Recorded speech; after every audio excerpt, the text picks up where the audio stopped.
Jamaica's Minister of Justice says timelines ought to be set for judgments to be handed down. Delroy Chuck made that declaration while presenting a proposal to have the backlogs in the nation's courts cleared to Parliament. Mr. Chuck says the international standards for judgments to be passed in 30 days to 3 months, noting that while a majority of Jamaica's judges abide by that timeline, there are a few who don't. We do have a few judges who have judgments extended into years. And that, Mr. Speaker, cannot be allowed to continue.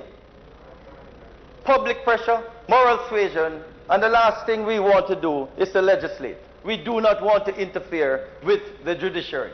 But, Mr. Speaker, the judiciary and those who are delinquent in the delivery of judgments must step up to the plate and ensure that their judgments are delivered certainly within 6 months. And more often, within the time period of 30 days to 3 months. Recently, Mr. Speaker, the Bar Association listed about 62, and I understand it may be over 100 judgments that were longer than 6 months.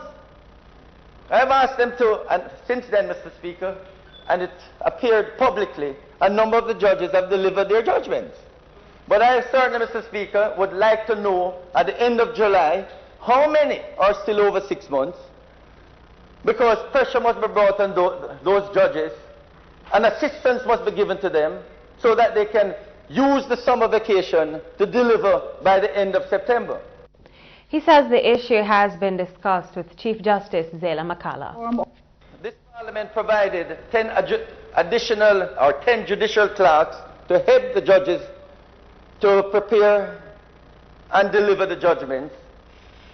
And having spoken to the Chief Justice, she has employed a further 30 judicial clerks over the summer period to assist these judges in delivering the judgment.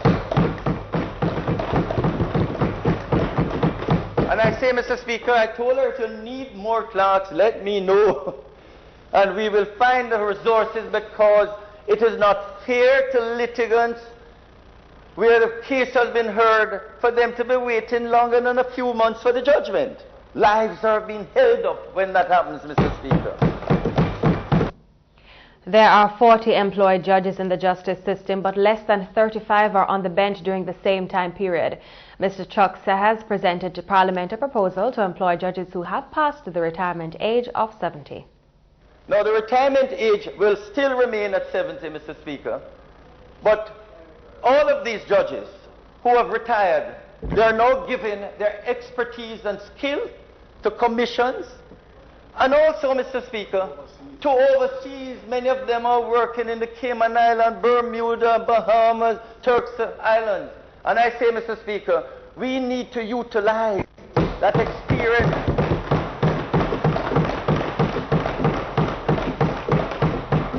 And I say, Mr. Speaker, we want to amend the Constitution to provide that for that opportunity and ability of the Chief Justice and the President to call and retire judges to serve as needed.